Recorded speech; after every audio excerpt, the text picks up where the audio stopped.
राष्ट्र सर्वप्रथम, राष्ट्र सर्वप्रथम, राष्ट्र सर्वप्रथम, राष्ट्र सर्वप्रथम। एक बार फिर से दिल्ली सरकार और उपराज्यपाल आमने सामने आ गए हैं। इस बार मुद्दा है दिल्ली की सोलर पॉलिसी का।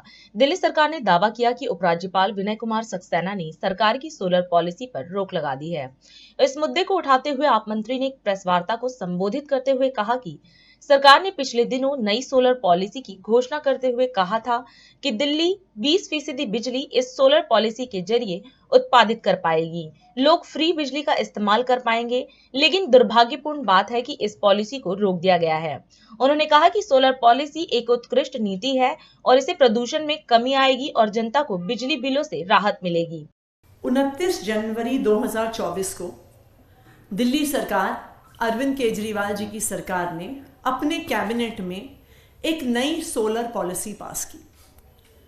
इस सोलर पॉलिसी को देश की शायद सबसे बेहतरीन और प्रोग्रेसिव पॉलिसी के तौर पे सराहा गया।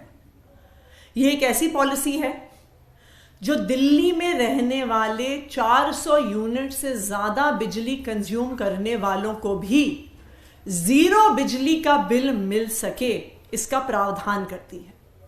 अभी तक दिल्ली में दिल्ली सरकार 200 यूनिट तक बिजली फ्री देती है, 200 से 400 यूनिट पे 50% सब्सिडी देती है।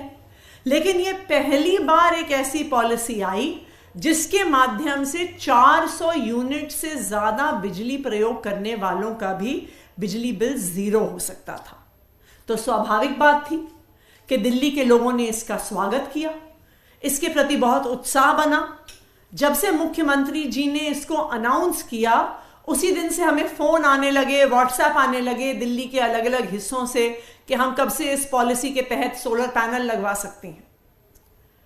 जो एक दूसरा महत्वपूर्ण प्रावधान इस पॉलिसी का था वो ये था कि सोलर पॉलिसी के हर यूनिट को जनरेट करने पर जो अपने घर पे सोलर रूफटॉप लगाएगा उसको सरकार बिजली बनाने के पैसे देगी।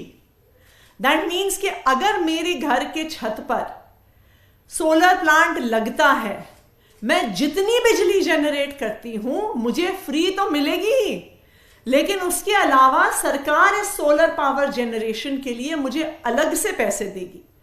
3 किलोवाट तक की बिजली के लिए 3 रुपए यूनिट इंसेंटिव दिया जाएगा सरकार से, और 3 किलोवाट से 10 किलोवाट तक 2 रुपए प्रति यूनिट का इंसेंटिव दिया जाएगा।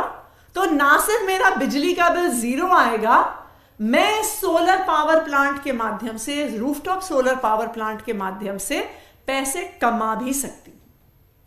यह इतनी एम्बिशियस सोलर पॉलिसी है कि दिल्ली के बढ़ते हुए इलेक्ट्रिसिटी कंजम्पशन के बावजूद इस सोलर पॉलिसी के माध्यम से हमारा यह टारगेट है कि 2027 तक दिल्ली में इस्तेमाल होने वाली 20% बिजली सोलर एनर्जी के माध्यम से आएगी, जो शायद मेरे ख्याल से किसी भी राज्य से ज्यादा होगा। 29 जनवरी को इस पॉलिसी को कैबिनेट द्वारा पास किया गया।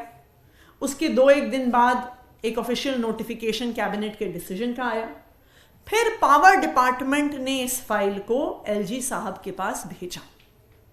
इतनी बेहतरीन सोलर पॉलिसी जो दिल्ली के लोगों को फायदा देगी, जो पर्यावरण को फायदा देगी, जो प्रदूषण को कम करेगी, एलजी साहब सबसे पहले तो इस फाइल को लेके बैठ गए। फिर इस मुद्दे को पावर डिपार्टमेंट ने एलजी ऑफिस से परस्यू किया। मैंने व्यक्तिगत तौर पर एलजी ऑफिस से बात कर करके कई बार यह सवाल पूछा कि सोलर पॉलिसी की फाइल कब वापस आएगी, क्योंकि हमें सोलर पॉलिसी को नोटिफाई करना है।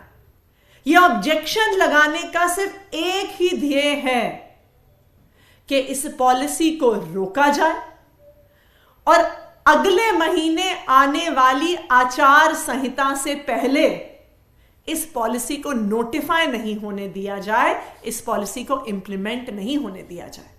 मैं आप सबके माध्यम से एलजी साहब से यह निवेदन करना चाहूंगी कि दिल्ली सोलर पॉलिसी एक बहुत शानदार पॉलिसी है।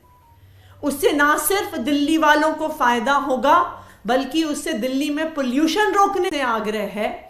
इस सोलर पॉलिसी को डिले करने का प्रयास ना करें। यह सोलर पॉलिसी दिल्ली वालों के हक में है और दिल्ली के एलजी होने के नाते, दिल्ली के गार्जियन होने के नाते ये उनकी भी जिम्मेदारी है, ये उनकी मॉरल रिस्पॉन्सिबिलिटी है कि वो दिल्ली वालों की हक की पॉलिसीज को पास करें। राष्ट्र सर्वप्रथम